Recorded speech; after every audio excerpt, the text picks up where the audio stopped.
Cela dit, j'espère que vous allez bien, moi ça va super, ça fait super. Aujourd'hui on se retrouve pour cette petite vidéo, l'histoire complète de Bob l'éponge. Parce qu'apparemment Bob l'éponge c'est terminé. Bon, j'y crois pas trop, on va découvrir ça tout de suite, mais n'oubliez pas, likez, abonnez-vous, on est ensemble les refs, ça me fait extrêmement plaisir. Alors on est prêt à découvrir l'histoire complète de Bob l'éponge. Est-ce que vous saviez que le plus vieux événement connu dans Bob l'éponge, c'est le départ d'une race alien pour la Terre? Ils ont voyagé pendant des milliers d'années-lumière pour coloniser nos océans et fonder la plus vieille cité sous-marine connue à ce jour, Atlantis. Non, pas l'Atlantide, Atlantis. En vrai, je savais pas. Ça s'explique, il y a combien d'épisodes de Bob l'éponge? Le monteur affiche les épisodes de Bob l'éponge là. Mais sinon, je savais pas tout ça. Il y a des petits trucs que je connais pas de Bob l'éponge, mais sinon, je suis un bon fan, moi. Pas avoir les droits visiblement. Ces extraterrestres ont inventé et apporté à notre monde énormément de choses, que ce soit technologique ou même dans l'art. Ils avaient les plus grandes richesses du monde et suffisamment d'armes pour dissuader qui que ce soit de les attaquer. Aussi, ils avaient un trésor qui comptait plus que tout à leurs yeux, une bulle. Ça paraît pas fou, mais c'est la plus vieille de l'univers, elle a plusieurs milliers d'années, donc c'est quand même un peu cool. Mais tout ce que je vous Je suis prêt à mettre ma main au feu que Bob va l'éclater. Je suis prêt à mettre ma main au feu que Bob va l'éclater et les gaspiller. raconte, il y a de grandes chances pour que vous en ayez jamais entendu parler. Et ça, même si vous regardez énormément Bob l'éponge. En fait, c'est assez logique, tout simplement parce que toute l'histoire que je viens de vous raconter, elle tient dans un seul épisode de 40 minutes. D'ailleurs, c'est le plus long de la série. Dedans, Bob, Patrick et les autres remontent dans le temps pour aller voir cette cité. Évidemment, ça se passe pas comme prévu et ils vont même faire exploser la bulle. Pas la vraie bulle, c'était qu'une reproduction pour les touristes.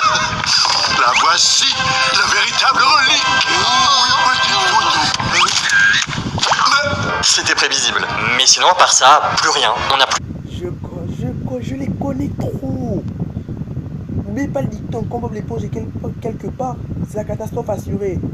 Aucune trace d'Atlantis. Le peuple le plus puissant qui régnait à l'époque a totalement disparu. Personne ne sait pourquoi et c'est à la fois fascinant et super inquiétant. La théorie la plus probable, c'est qu'ils se soient fait attaquer. Parce qu'un jour, les Atlantes, ils ont décidé de mettre toutes leurs armes dans une pièce verrouillée parce qu'ils considéraient que la guerre, c'était quelque chose de trop barbare et primitif pour eux. Sauf que c'est pas parce que eux, ils ont fait le choix de plus se battre que c'était aussi le cas pour les autres peuples autour. Donc, il y a de grandes chances pour que ce soit leur pacifisme qui les ait malheureusement conduits à leur fin. Sachez que des guerres dans Bob l'éponge, il y en a plus que ce qu'on peut imaginer. Là, je Ouais, je t'assure, même dans le film Bob l'éponge, il y a beaucoup de guerres. J'ai parlé du plus vieux événement connu, mais en réalité, on peut retracer beaucoup des événements historiques de ce moment-là jusqu'à aujourd'hui, et même bien plus. C'est ce voyage qu'on va essayer de faire aujourd'hui. Et il y a des chances pour qu'on voit les ancêtres de personnages qu'on connaît très bien. Ah, c'est donc ça, en fait, il va pas nous dire à la fin, mais peut-être qu'on va avoir quelque chose. Sur ce, je suis prêt, tu vois, peut-être que je vais apprendre des trucs que je savais pas. Je vous ai dit que les événements d'Atlantis étaient les plus vieux, mais j'ai un peu menti. En réalité, le départ des aliens de leur planète était le plus ancien, mais ils sont arrivés sur Terre après la préhistoire, parce qu'ils avaient quand même plusieurs milliers d'années-lumière à traverser avant d'arriver. Et justement, durant la préhistoire, on retrouve les plus vieux ancêtres connus. Je me souviens de cet épisode, c'est quand Carlo avait remonté le temps pour avec la machine du pâté de crabe. De Bob et Patrick. Mais même si c'est cool, on les voit pas très longtemps, ça dure même pas un demi-épisode. Par contre, on retrouve aussi les traces d'autres hommes des cavernes un peu plus tard. Ils s'appellent Boba, Carlu et Patard, avec un P. C'est important. C'est d'ailleurs à ce moment-là qu'il y a une scène qui a fait naître beaucoup de théories chez les fans. En fait, c'est eux qui ont découvert le feu avec un orage sous-marin. Donc ils se mettent à faire cuire tout un tas de trucs, notamment des crabes, qu'ils vont particulièrement apprécier. Et Boba, il va se mettre à dessiner Le pâté de crabe. un burger qu'on reconnaît tous très bien. Il y en a beaucoup qui ont compris que ça voulait dire que le pâté de crabe, il était fait avec pas du crabe. Ce qui ferait quand même de Monsieur Krabs un cannibale. Mais bon, c'était démenti par des gens qui bossaient sur le cartoon.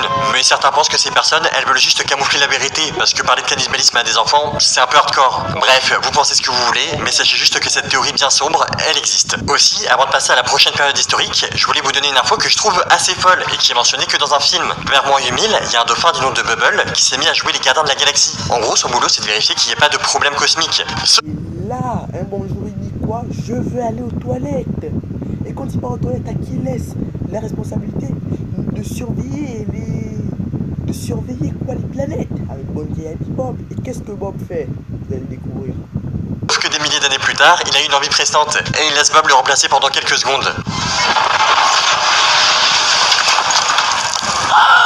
Qui aurait pu prédire que laisser Bob surveiller l'univers, c'était pas une bonne idée. En plus, à cause de ça, Bubble a été renvoyé par ses chefs. On va passer assez rapidement sur la période de l'Antiquité, parce que ça correspond plus ou moins au moment où Atlantis était prospère, et on en a déjà parlé. Sachez juste que c'est environ à cette époque que le Hollandais volant est apparu. C'est le fantôme d'un pirate qui habite sur un bateau, le radeau de la Méduse. Et depuis tout ce temps, son seul objectif, c'est de faire peur aux gens. C'est un peu une manière de se venger, parce que à sa mort, son corps a été utilisé pour décorer la vitrine d'un magasin. Et moi je peux pas m'empêcher de me demander ce que vaut un magasin qui met un cadavre dans sa vitrine. Après, rassurez-vous, même une fois mort, il a quand même vécu de très bons moments. Ta tante Sally n'a même pas de dentier. Et comment tu sais ça? Parce qu'on sortait ensemble quand on était à l'école. Oh non! Sinon, le dernier truc qu'on a sur cette période de l'Antiquité, c'est l'apparition du roi Neptune. Un peu plus tard, il va avoir 2 enfants, Mindy, mais on la voit que dans les films, et Triton. Je regardais Bob l'éponge, j'étais ça depuis des années. Mindy, là, je me souviens du film auquel je l'ai vu pour la première fois. C'était le film Glouton, là où il va aller chercher à compte de Neptune. Là où je suis un glouton, pardon, j'ai regardé, c'était formidable. Et lui, là, c'était Triton. Voilà, il était tellement passionné par les humains, tout ça. Mais son père n'a pas voulu, il était enfermé. S'intéressait énormément au monde des hommes. D'ailleurs, il faisait tout pour nous rendre la vie meilleure. Regarde papa, regarde. J'étudie la chimie et je viens de créer un remède contre toutes les maladies mortelles. Combien de fois faudra... Le gars avait le remède du cancer de ses mains. Le gars avait le remède du sida de ses mains. Le gars avait le remède du hater de Twitter entre ses mains. Mais le paradis non. Dit-il que je te le répète, nous nous moquons de savoir si les mortels peuvent en contracter. Ah ouais, sympa. Vous l'avez compris, Neptune, c'est un dieu. Et pour lui, les humains, c'est que des petites choses insignifiantes. Alors pour apprendre la cruauté à son fils, il l'a enfermé dans une cage pendant des milliers d'années. Et au final, Triton est libéré à notre époque par Bob et Patrick. Oh, je te jure. Bob, je pleure. Sauf qu'être enfermé, ça l'a rendu à moitié fou. Du coup, il a détruit Bikini Bottom. Et son papa est super fier de lui. Ça, c'est une très belle morale. Et on arrive déjà au Moyen-Âge, où on retrouve un ancêtre. Soyez mauvais, les enfants. On nous a toujours appris ça, même dans les animés. Je vais vous citer l'exemple. Saint Seiya. Seiya était un gros bâtard. Il est mauvais comme jamais. Il déracinait des fleurs, il tuait des oiseaux, il détruisait des insectes. Le gars finit chevalier d'or. Alors que son ami qui était le plus gentil, il aimait passe-passe, il a fini contre Hadès. Alors, réflexion les enfants, vous voyez l'être le plus mauvais possible. De Carlo, qui est pas super fort avec sa clarinette. Ah, maudit soit ce stupide instrument. Si je continue à faire tant de fausses notes, alors mon propre arrière-petit-fils sera maudit à jamais. Bon bah, on sait pourquoi Carlo est pas ultra doué. À cette époque, il y avait un terrible danger, une sorte de dragon méduse qui attaquait les habitants d'un royaume. Et le roi, il savait pas comment réagir. Ouais, ce mec, c'est le plus vieux ancêtre connu du capitaine Crabbe. Puis sa fille, elle ressemble aussi énormément à Pearl. Notre roi, il demande à Bob et Patrick, qui ont encore une fois remonté. Si on croit ça, ça veut donc dire... Bon, il n'y a rien à dire, on a regardé sur Utopia, on a regardé des trucs comme ça. Les trucs qu'on a regardé, on sait forcément tout ça. On sait que forcément, il peut prendre l'espèce du père, l'espèce de la mère.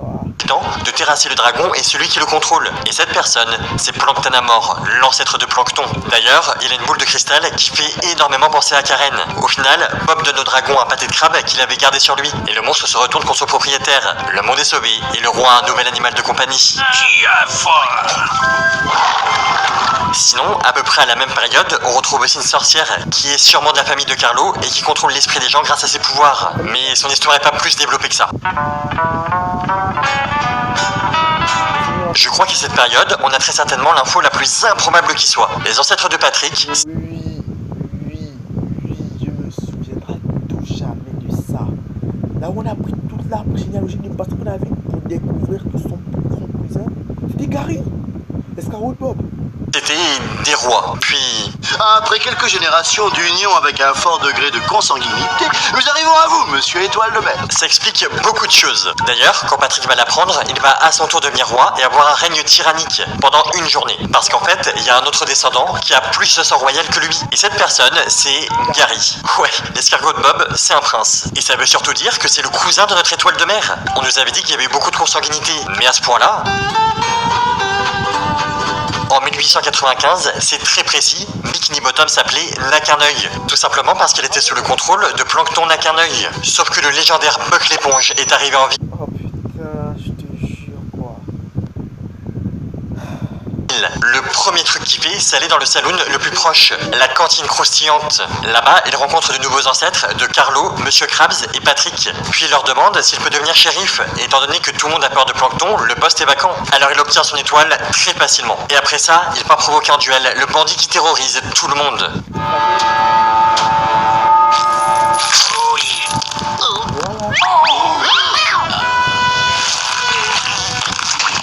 Après ce combat épique, Buck est traité comme un héros. Il a même une statue géante à son effigie. Mais surtout, la ville est renommée en Bikini Ravin. Et là, ça nous parle déjà un peu plus. Environ à la même période, on retrouve les traces d'un Harold Krabs qui a monté un équipage de pirates. Et je vous reparle de lui plus tard, parce que c'est le grand-père de Monsieur Krabs. Et leurs histoires sont très liées. Puis ce mec, il a vécu 120 ans, donc il en a vu des choses.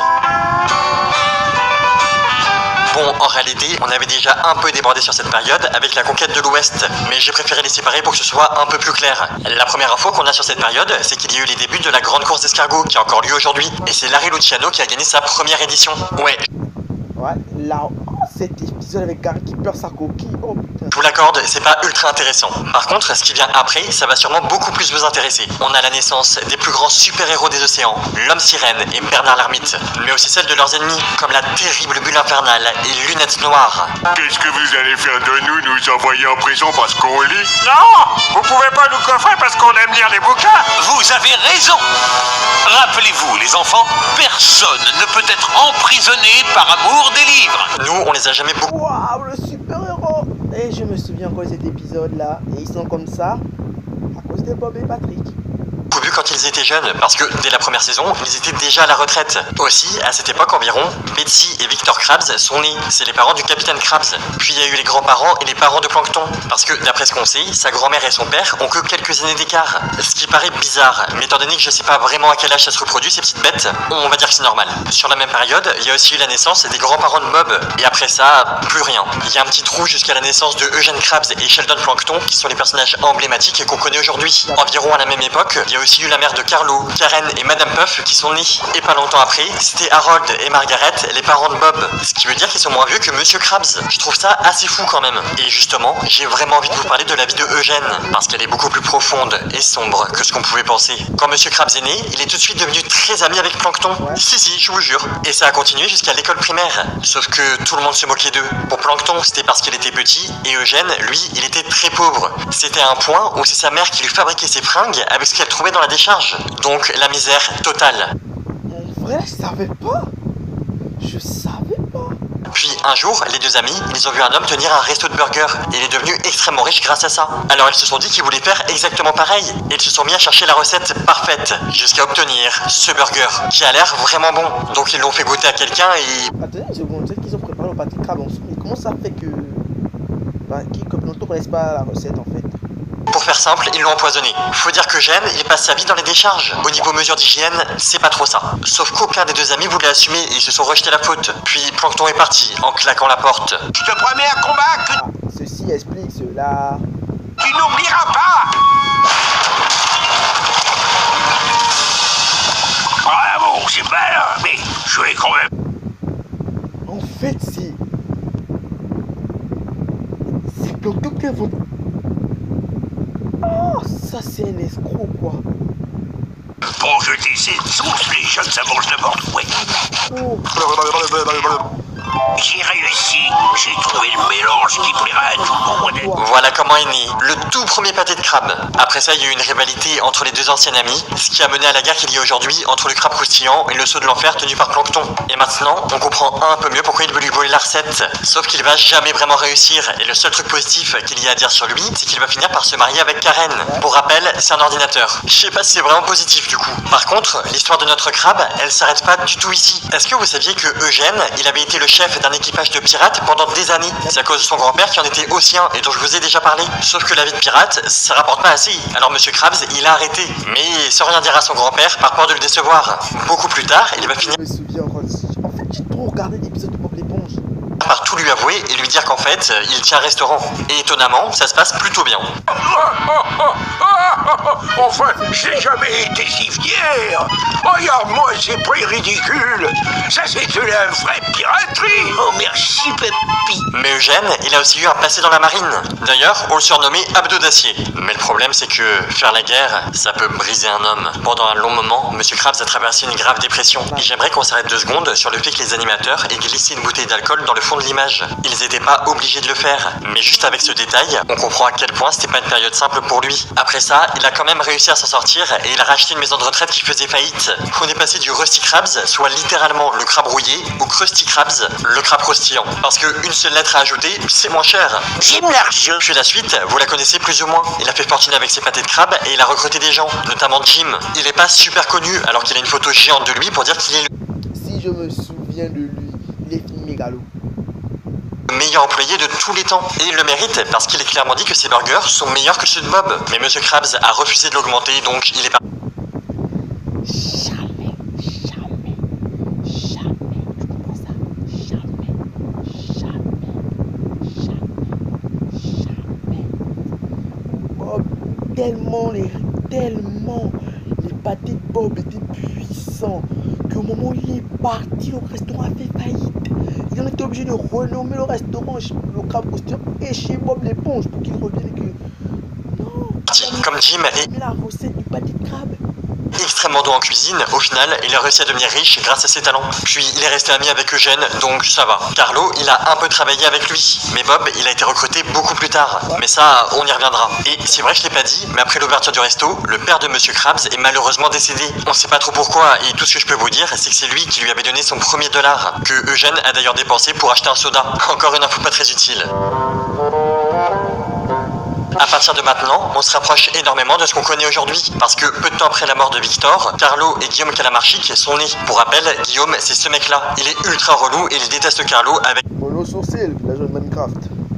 qui il est en compétition permanente. Le prochain personnage, il est un peu difficile à bien dater, donc je vais le mettre plus ou moins par là. Je parle de Patchy, le pirate qu'on voyait de temps en temps avec son espèce de perroquet chelou là. Bah lui, si je suis pas trop mauvais, il a dû naître plus ou moins en même temps que Carlo. Puis après ça a été au tour d'énormément d'habitants de Bikini Bottom d'apparaître. Genre ceux-là, mais j'ai pas forcément envie d'en parler. Un peu la flemme. Surtout que, pas longtemps après eux, en 1986, Bob et Patrick sont enfin nés. Pour la petite anecdote, Bob, avant même de naître, il avait déjà mangé un pâté de crabe. Si, c'est possible. C'est peut-être pour ça qu'il savait faire des burgers avant même d'apprendre à marcher. Après ça, il a rejoint une école et il s'est un peu fait harceler par son cousin, Blackjack. D'ailleurs,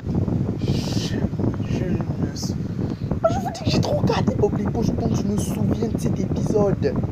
Ouais, mon décor a changé, c'est devenu, on est quitté d'être trop stylé, mur blanc, désolé, ma table a lâché, je peux plus trop faire de vidéo avec mon ancien décor, mais sinon elle est toujours placée là-bas, tout est toujours sur la même étagère, si vous voulez, je vous publierai une photo dans la communauté si vous voulez voir. j'aimerais que quelqu'un me dise comment il a fait pour passer du jour au lendemain de cette taille à celle-ci. Faut qu'on m'explique. Aussi, Bob, il a un autre cousin, Stanley. On le voit pas Le maladroit par excellence. très souvent et c'est limite mieux parce qu'il a tendance à casser tout ce qu'il a entre les mains. Bref, notre héros a grandi et il a pu commencer sa vie, celle qu'on lui connaît aujourd'hui. Il a d'abord acheté son ananas sous la mer. C'est magnifique. Puis il a rencontré ses voisins, Carlo, Je vous assure, ce putain d'ananas que vous voyez là avait pourri dans un épisode. Et quand ça a pourri, il a essayé de changer de maison et après il a fait le plus grand move de tous les temps. Ananas meublé en boîte. qui vit dans une maison qui ressemble à une statue de l'île de Pâques, et Patrick qui vit sous un rocher, et qui va surtout devenir son meilleur ami. Ah, et il a aussi adopté Gary. Enfin, il l'a fait avant d'arriver dans sa nouvelle maison. Mais j'avoue que j'ai un peu galéré à savoir à quel moment de la vie de Bob c'est arrivé. Et finalement, tout le reste, vous le connaissez.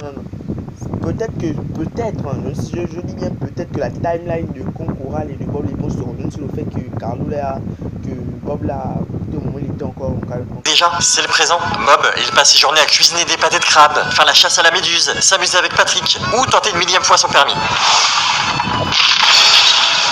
Il rencontre aussi d'anciens personnages qu'on a déjà vus, comme le Hollandais volant, Neptune ou les super-héros. Mais il y en a aussi de nouveaux qui apparaissent, comme Pearl, la fille de Monsieur Krabs, ou Sandy, qui débarque plusieurs années plus tard pour venir vivre à Bikini Bottom. D'ailleurs, je trouve qu'on a un peu trop vite normalisé le fait qu'un écureuil puisse vivre sous la mer, alors que c'est quand même assez bizarre. Surtout qu'au départ, elle est née dans le Texas, donc rien à voir. Pourquoi elle a fait le choix de venir vivre dans un dôme sous l'eau? Je le rappelle, mais les deux passions de Sandy, c'est le karaté, mais surtout les sciences. Et c'est ce dernier point qui explique pourquoi elle est venue. Dans un épisode, ses patrons arrivent et disent que si elle est là, c'est parce que c'est plus économique de faire des recherches scientifiques dans la mer. Me posez pas de questions, je comprends pas non plus comment ça marche. Au final, ils se rendent compte que Sandy, elle a réussi à fabriquer un robot qui ouvre les bananes. On est d'accord, c'est éclaté. Mais eux, ils sont trop heureux, parce que ça fait plus de 100 ans qu'ils cherchent à mettre au point un truc comme ça. Bref, tout ça pour dire que notre écureuil, elle est à Bikini Bottom pour faire des inventions bizarres. Et là, vous commencez sûrement à le comprendre, mais on a un peu fait le tour du passé et du présent. Donc, il nous reste plus qu'une seule période à aller voir. Vous l'avez très certainement remarqué, les personnages de Bob l'éponge, ils peuvent faire des voyages dans le temps. Et on l'a vu, ils peuvent aller dans le passé. Mais ce qui est cool, c'est qu'ils peuvent aussi aller dans le futur. Et le premier truc que ça nous permet d'apprendre, c'est qu'en 2030, il va y avoir un crabe croustillant 2. Parce que 2 restos, ça fait 2 fois plus d'argent. Aussi, on sait à quoi va ressembler Bob dans 75 ans. Et on voit même son petit-fils, James. Oh, les Je me souviens de cet épisode en fait. J'aimerais justement arriver à la fin. gosses d'aujourd'hui. Mais ça reste des trucs assez proches de nous. On peut aller encore plus loin dans le temps. Par exemple, il y a un épisode où Bob et Carlo détruisent le crabe croustillant. Et pour rembourser Monsieur Krabs, ils vont devoir travailler pour une éternité. Une éternité plus tard. Par contre, c'est pareil, on peut aller encore plus loin. Il y a un épisode où Bob, il est enfermé dans une grotte. Et pour s'occuper, il se met à sculpter des statues. Au final, il en a fait 8 immenses. Donc là, je n'ai rien compris. En fait, l'épisode là, je n'ai pas trop compris en fait.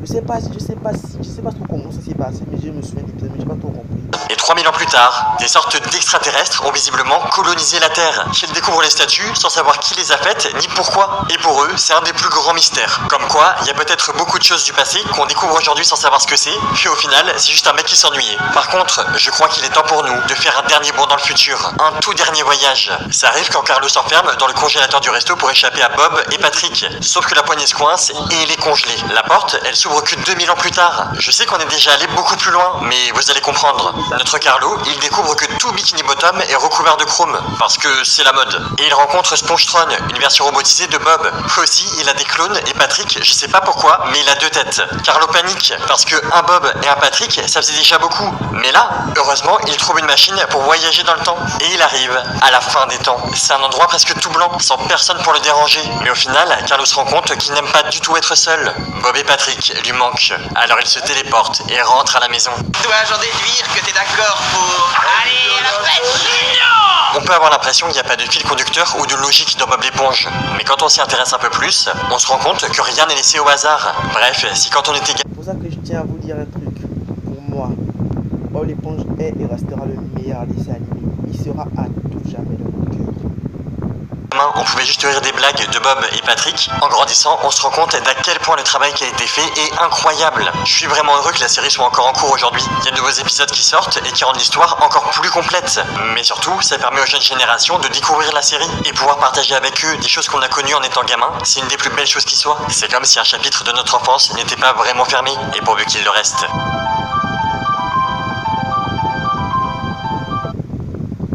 C'est ce que je tenais à vous dire en fait. En fait, je m'attendais pas à ça. Je pensais que je faire genre une grande histoire.